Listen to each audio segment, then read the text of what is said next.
Cartels.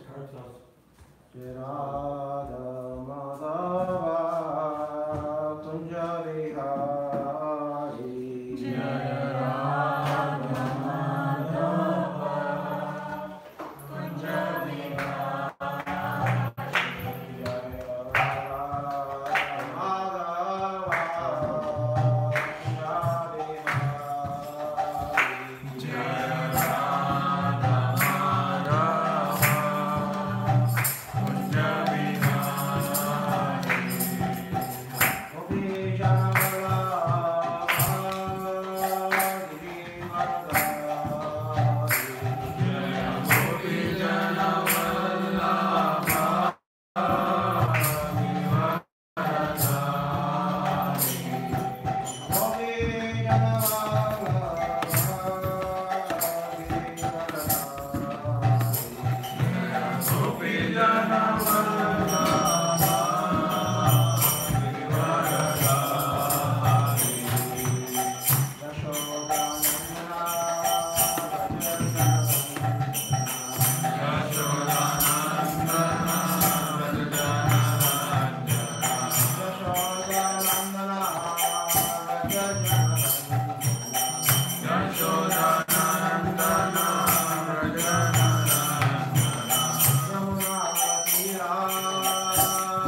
synonymous, like we can. Okay. Sa, Sa, he. Why? Who is not fearful of anyone. Swayam self-sufficient. Samartha entirely. Pati maintains. Vayagaram, who is very upright. Janam, a person. Saha, therefore he. Eva, one. Eva, only. Itaratha, otherwise. Vidha, from one another. Vayam, fear. Na, not. Eva, indeed. Atmanavat, the other in middle view. Adi, greater. Manyada, it is accepted. Param, other thing. translation by Srila He alone who is never afraid, who, on the contrary, gives complete shelter to all fearful persons, can actually become a husband and protector. Therefore, my Lord, you are the only husband, and no one else can claim this position. If you are not the only husband, you would be afraid of others. Therefore, persons learned in all virtue accept only your lordship as everyone's master, and they think no one else a better husband and protector than you.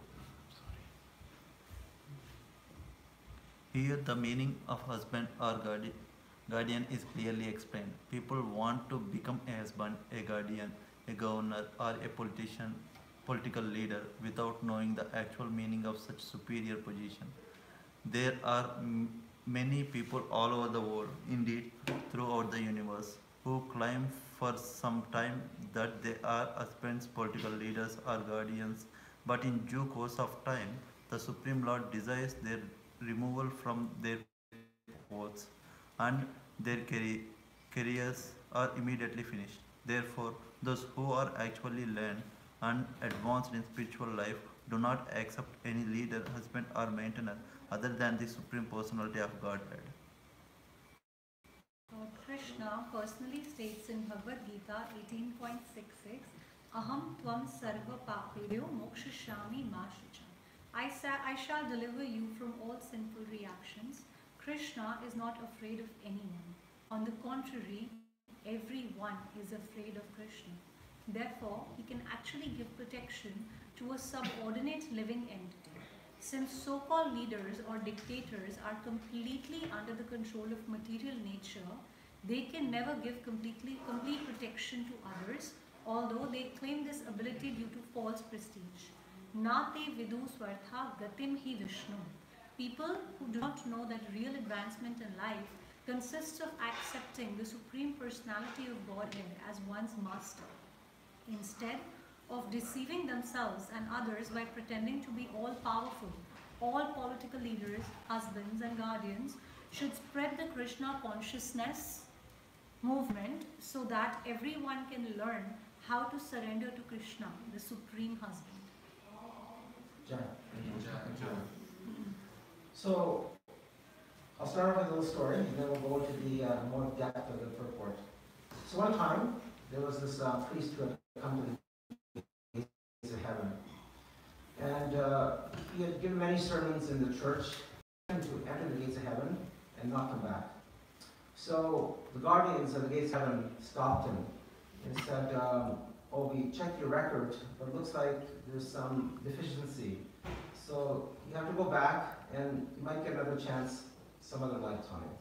So he's very astonished. He said, I'm a priest. Every day I'm thinking of God. I give stories of God. People come to my church, God, and they come to God.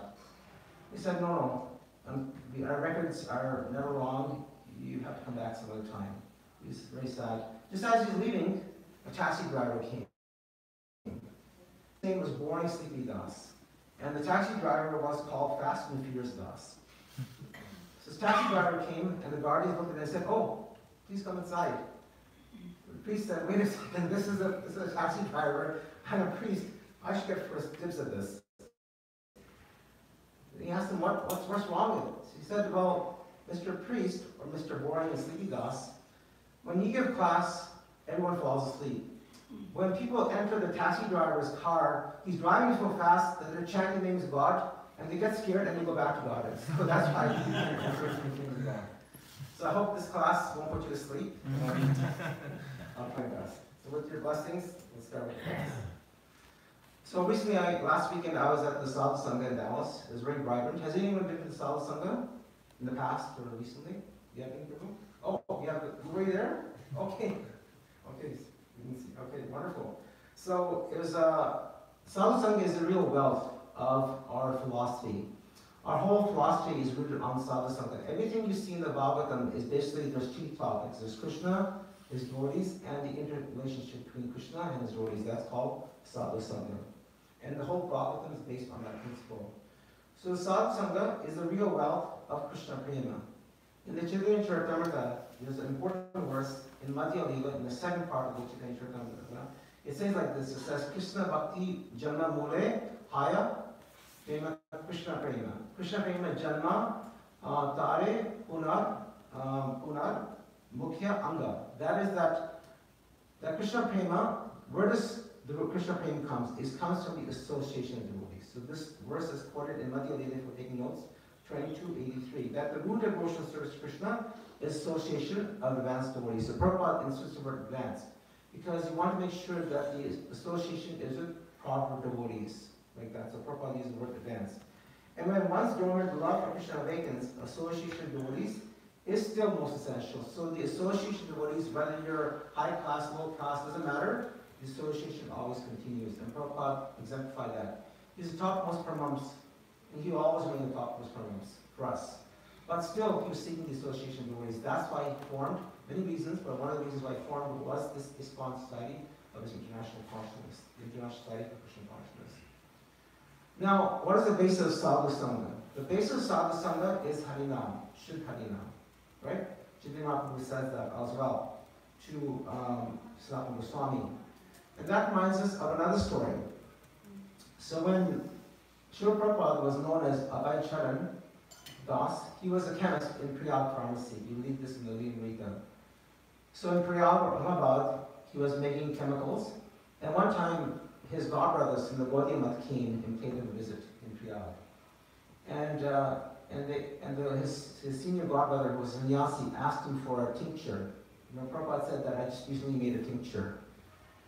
So the sannyasi said, no, I don't want that tincture. I want that chemical that will allow me to bring people back to Godhead. So what did Prabhupada say? He said that I had the formula, but it's not ready yet. So he said, I had the formula, but it's not ready yet. And why did he say that? He said that because the formula is the holy name, but he had yet to distribute it throughout the world. Okay? He did that when he came to the West in September 1965. Now going back to this purport, there are many important points.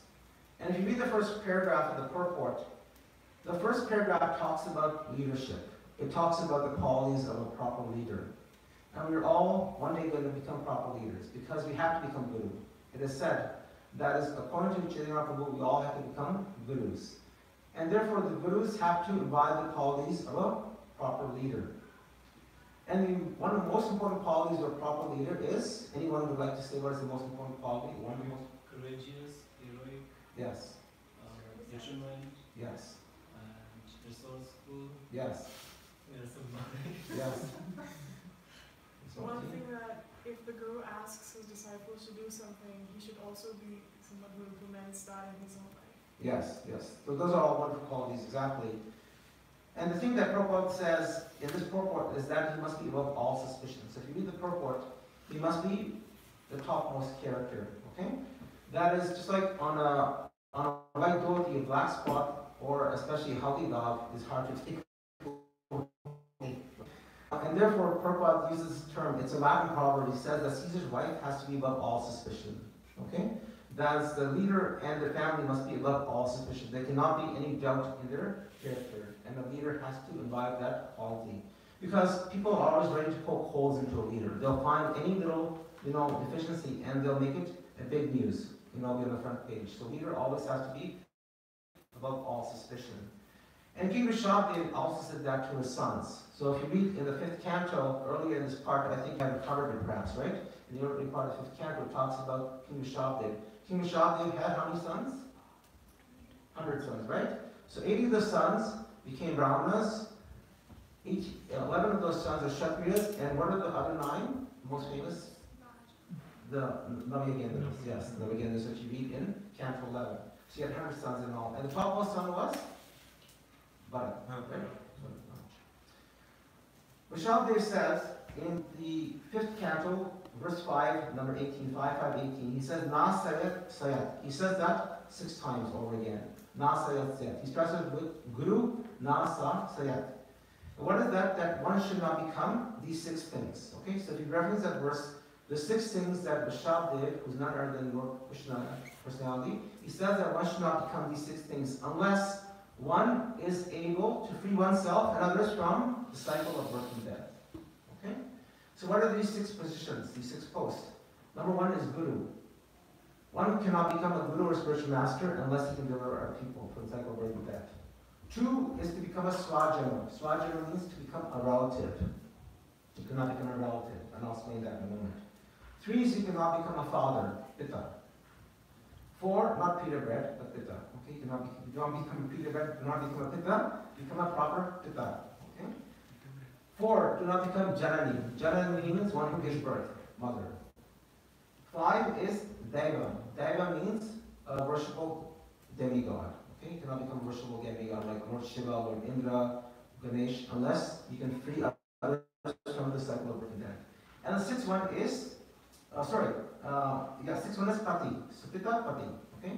So Pati means one cannot become a husband unless one can free his spouse or his family from the clutches of Maya. So those are 6 things. Got that? Okay? Guru, Swajano, Pitta, Janani, Devam, and Pati. Those 6. You can look back at 5, 18. So let's go through this one by one. Can anyone give an example in which the Guru was rejected in the Srimad Bhagavatam, the very famous story, in which the Guru was at fault and his disciple left him? He's one of the Mahajans. Yes, thank you, Bali Maharaj. So Bali Maharaj and his Guru was Shukracharya. Shukracharya was based on the material plane. He wanted to get the fruits of of Bali Maharaj. He knew that he was going to get that. But Bali Maharaj was more interested in offering the fruits to Vishnu. Okay? And therefore he rejected his Guru because his Guru had more interest in material self-affairs. Whereas Bali Maharaj was a pure devotee, he was a Mahajan, and he wanted to offer the fruits to Vishnu. So therefore he rejected his Guru. Because his Guru could not free him. In that case he had to go for another Guru. So that's an example. This gets a little tougher, so I'll try to give you hints. The next one is that of a relative. In what story, any story anyone is reminded in Bhagavatam in which a great Mahajan or a great devotee reject relatives because they claim to have cycle over to death. So in this 3rd canto, we read the story about Vidur Maharaj. Vidur, he was insulted by Duryodhana, and Dhritarashtra just sat back quietly, okay? And Vidur left, and he went on the pilgrimage. So he left his relatives because he knew that they were no good to him. So he left, okay? 3rd example is that of a Pitta, okay? A very common story is perhaps, I'll give you a hint, it's the part of the Bhagavatam that Chaitanya Prabhu read most of the time. Yes, and one other one. Daksha. Yes. So Prahlad Maharaj left his father, right? His father was a materialist. He basically disowned his father. Okay, he disowned his father. So that's an example where Prahlad Maharaj accepts his father. Now, conversely, mother. It's a little harder. Who rejected his mother? It's from the Mahabharata. One of the 4 Pandavas rejected his mother. Karna. Karna, okay. I was thinking of one of the Pandavas, one of the... Dharmaraj? Sorry? Yudhishthira? Okay. No, Yudhishthira didn't need one. But Keki, basically insulted her father. He left his mother. He did not want to, he wanted to disown his mother. Mm-hmm. Prabhupada says that is the example in the purport. If you look in the purport, he basically disowned his Daivam. Now this, I couldn't find an example, but I thought of an example. When we chant the 10 offenses against the holy name, the second offense is that we should not equate the names of Lord Shiva, Lord Indra, and any demon gods to that of Vishnu or Krishna, right?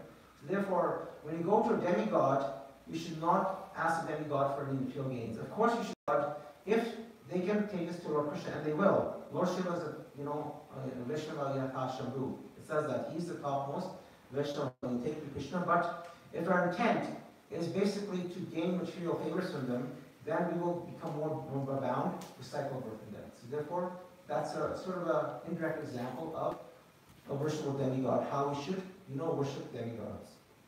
And the last one is that of Pati. Anyone remembers where the wife went, or the wives gave their husbands? It's an example of in the Krishna Lila in Canto 10. Okay? The wives of Brahmanas, Krishna and Balaram were hungry. They asked their Gopa friends to get some food for them. The Brahmanas, the Smarta Brahmanas, are too much engaged in yagyas.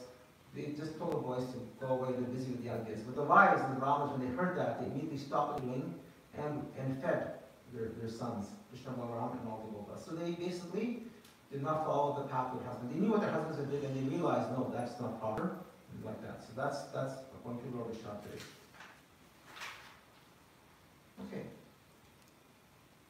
So Prabhupada says that unless one is a pure devotee of Krishna, he cannot save himself from the path of repeated birth and death. The second point in this purport is that Krishna establishes his supremacy. Okay? We are devotees, we do not need to convince ourselves, but sometimes when we meet other people, we have to be conversed with the fact, how can we explain to other people when you do distribution or Harinam, Sankirtan, someone might contest us. Well, why is Krishna the Supreme Personality of Godhead? So, that's a separate entire seminar, but just a few things. One is that it says in this verse that Krishna is akuta bhayam. That is, fear cannot touch him, okay? And why? If someone is fearful, then that person must have 4 defects, okay? That person is free of 4 defects, then the person is abhayam. Prabhupada is Abhaya Jagannath, okay? That was the name given by his father because he's fearless at the Lord's feet of Supreme Personality Godhead, Abhaya Jagannath. So Krishna is free of 4 things. What are these 4 defects? Number 1 is that we make mistakes. Krishna never makes any mistakes. Number 2, Krishna does not cheat anyone. He seems like he's cheating someone, but he actually brings them closer to his Lord's feet in a roundabout way or indirect way. The third thing is that our senses are imperfect. And fourth is that we are always under the aspect of Maya. We are all under illusion. MICI, that's the acronym I use. So anyone that has 4 of these defects is always fearful. Okay? Therefore, spiritual master is beyond these things. But therefore, the Shastras say that spiritual master is as good, and we should give them as much respect as Supreme Personality Godhead. Is that okay so far? All right. So therefore, Lord Krishna and his pure devotees can protect us. And anyone that has these 4 defects cannot protect us. Therefore, Krishna is called Purush, according to Bhagavad Gita 10.12, Purush Shastri Divyam, and we're all called Prakriti, 7.5 of Bhagavad Gita. Now, if you look at the earlier verses in this whole Bhagavatam part, this Bhagavatam part is interesting because it talks also about Vedic cosmology, right? It talks about Jambudvip. And Jambudvip, is basically in Bhumandal. So Bhumandal is the middle part of the planetary systems. And Jambudvip is one of the 9, I think it's one of the 9 parts, 9 or 8 parts, I forget, called islands, okay? It's Jambudvip is one of the 9 islands of this Bhumandal. And Bhumandal itself is broken down into oceans, islands, and mountains. Jambudvip, in which we are in, has 7 islands and also 8 mountains and 7 oceans. Okay, that's how the geography of the land is laid out. And in Jambudvip, we won't go into it. We're basically in the aspect of Bharatvarsh. So Jambudvip is broken down into Uttaravarsh and other Varshes, and Jambudvip is in the part of Jambudvip we're in Bharatvarsh, just like above us the Himalayas, and then Kimkorvarsh, where Lord Hanuman resides. It is also said that Shukadeva Swami came from the Himalayas. When you read the Bhagavatam, he came from Kimkorvarsh, crossed the Himalayas, and came to Bharatvarsh and gave us the Srimad Bhagavatam like that. So he crossed the Himalayas. But anyhow, if you go into the previous verses, in 5:8:17, it says that Krishna is Maya Amayaya. What does that mean? Is that, according to Vishwanath Chakravarti Thakur, Maya Ayamayam means that one who can free us from Maya. And that is only Lord Krishna. Maya Amayayam. Okay, that is, he can free us from Maya. So Vishwanath Chakravarti Thakur says that these words indicate that because the living entity is covered by Maya, the Lord is always eager to deliver his devotee from the clutches of Maya, like that. And then, of course, the verse, as we read in this purport, Sarvadhamma Prityaja, and in many other verses throughout the Bhagavatam. But the important thing is that anything that we do in Krishna consciousness, whether we are, chanting, whether remembering God, offering prayers to God, book distribution, the central point is that we should please the personality of Godhead. Samsadiyat Hari Toshana, like that, as it says in 1 to 13. Swanatishta Dharmasya, the topmost Dharma is pleasing the Supreme Personality of Godhead. Who's Hari? Who is the owner of senses? Rishikesh.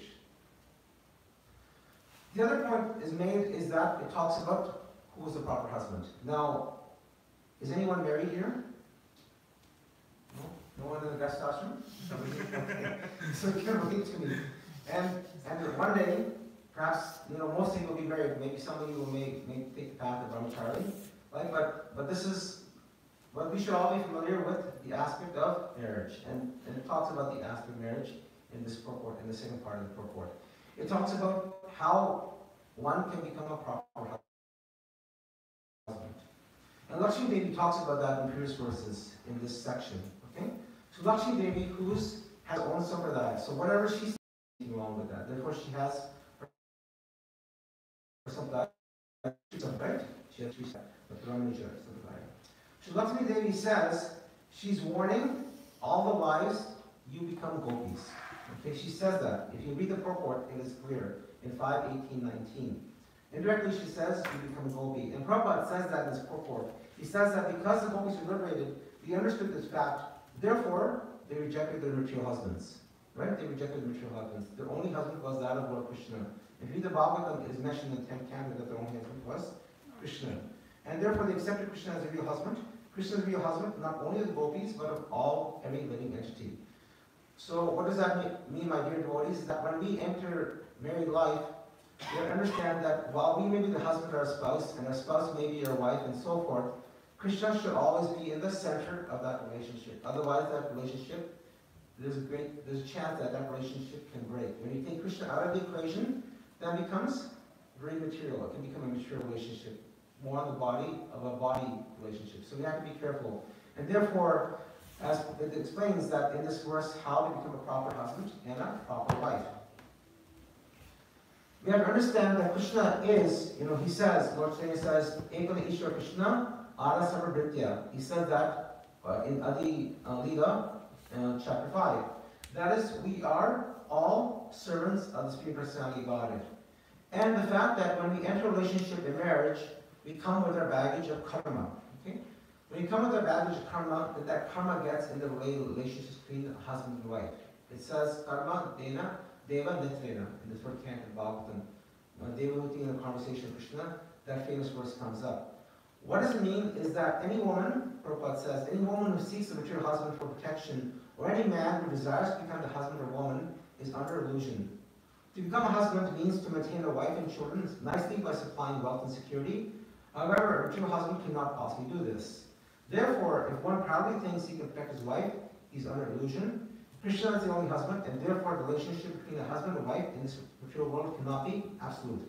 Therefore, it is bound to, it is ashasvat. It is temporary. And anything that's ashasvat is not original. Krishna says, Purusham shasvat, divyam. He says that in the 10th chapter, verse 12, that famous verse.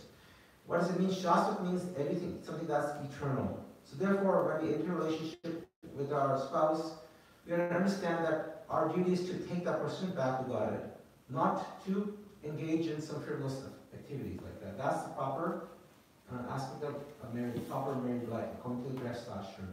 That is, we should deliver our spouse back to God. Otherwise, we're not becoming a proper husband. We should not enter into that relationship. Of course, we have to do that in the age of Kali because there's many other forces of nature, but we should always keep Krishna in the center. And we do that, then the marriage is bound to, remain very nice. But when you get out of that, then our Krishna consciousness is doomed to fail. And that's why it's called ashasvat. And the last point that I want to make, we're just completing the class, is that it's mentioned here in the previous verses. A lot of people come to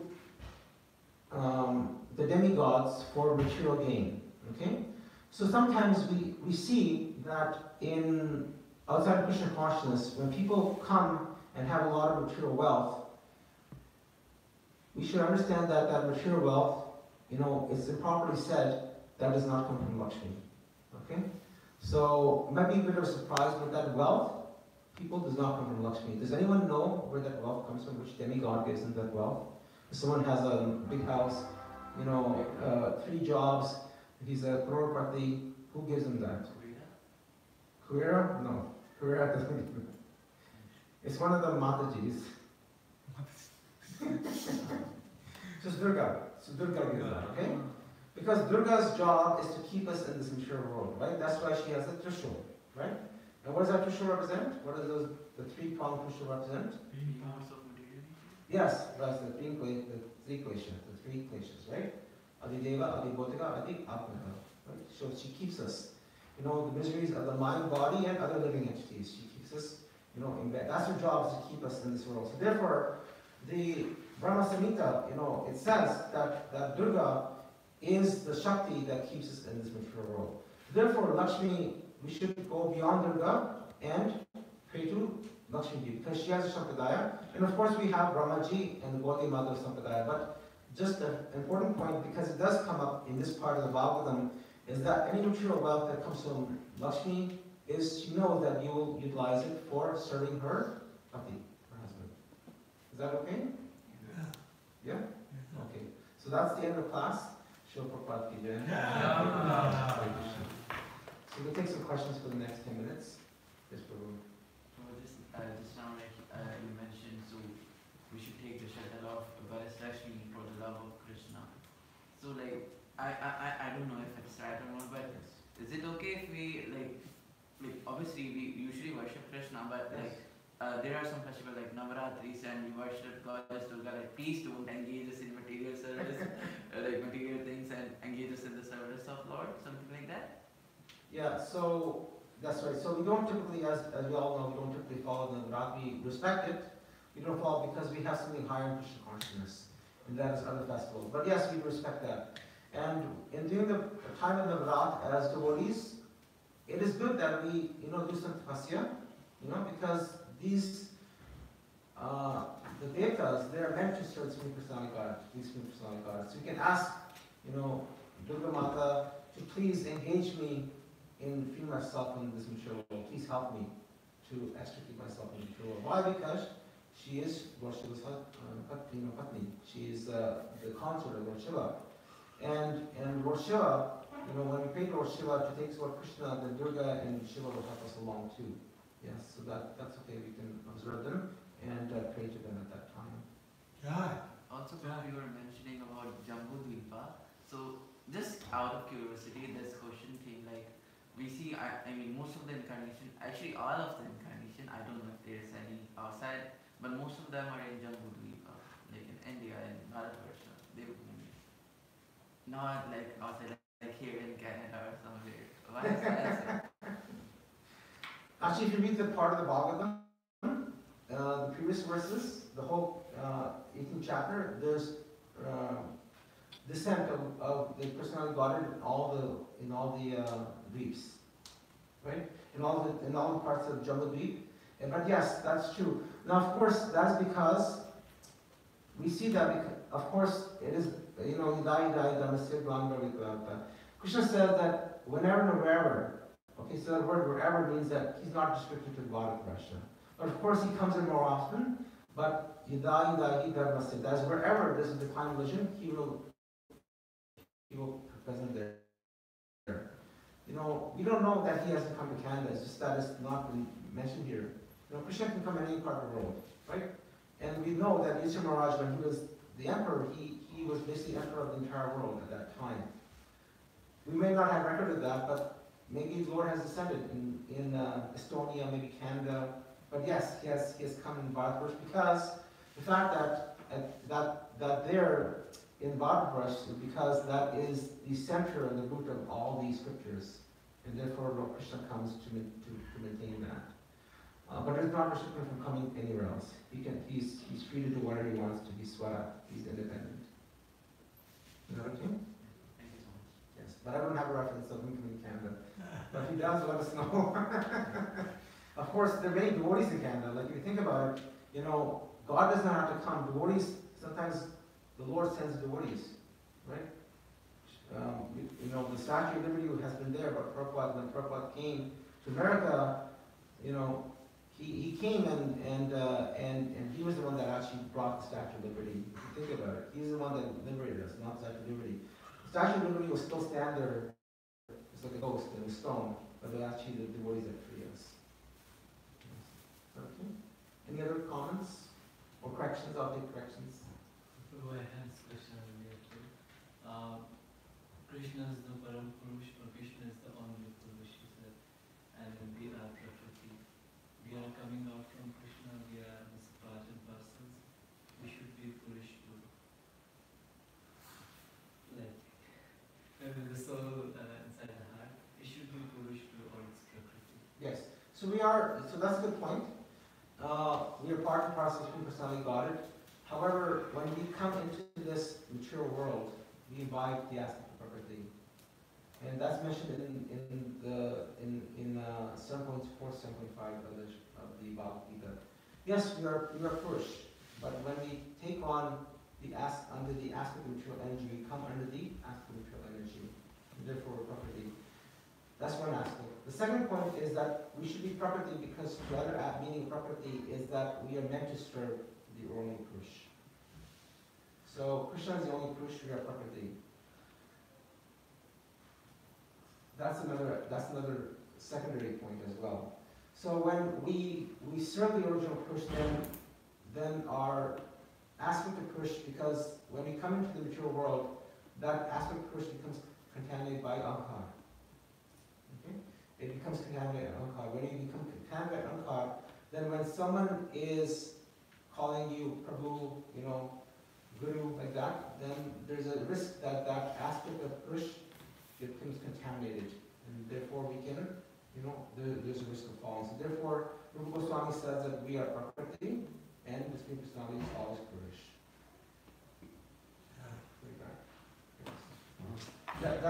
There's a segment I was reading it some time ago. There's a pastime of Rupa Goswami with Mirabai, right? There's a famous pastime.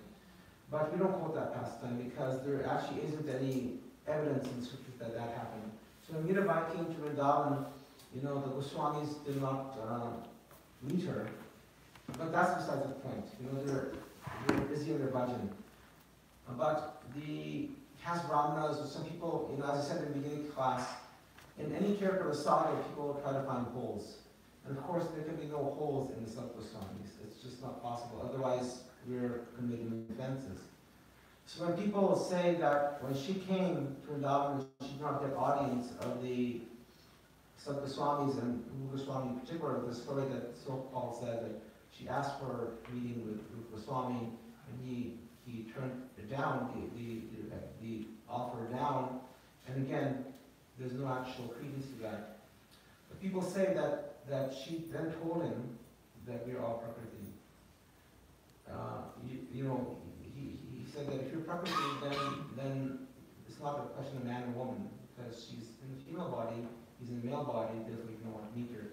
But there's no actual scriptural evidence for that. That's just a side point. He did not want to meet a woman, and then she said, like, I heard there's only one man. Yeah, there's only one man, which is my Krishna, and we are all Prakriti. So you're deficient in that. However, the point is that there's no such evidence of that actually happened in the scriptures. But Prabhupada, that doesn't mean like we should not, like for example, Prabhupada has given these rules, like a man or a woman cannot be in one room alone, especially the Yes. temple. Doesn't mean like sannyasi can go with someone and be alone. Even I've observed in Maharaj, if he has to do some confidential talk to, Yeah. he says like, oh, can you please be here? That's right. That's right. Exactly. So the point that we're making is not that we're talking about proximity between a married man and an unmarried woman.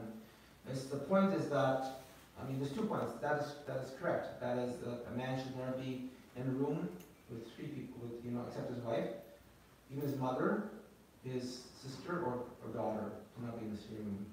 And therefore, that's the Vedic rule. According to Chanakya Pandit. The point that Prabhupada is making is that is that we are all have a mature body, but we inside are pushed, but our body is covered by prakriti, by mature energy, like that. But yes, we should respect everyone as our mother. You know, there's 7 mothers, and we should respect that like that. You know, Atma, Guru Ma, that Datri, the nurse, Brahmani, the wife of a Brahmana, wife of a king, you know, and so forth. The 7 mothers, and then Mother Cow. Yeah. Good. Okay, anything else? Any other questions?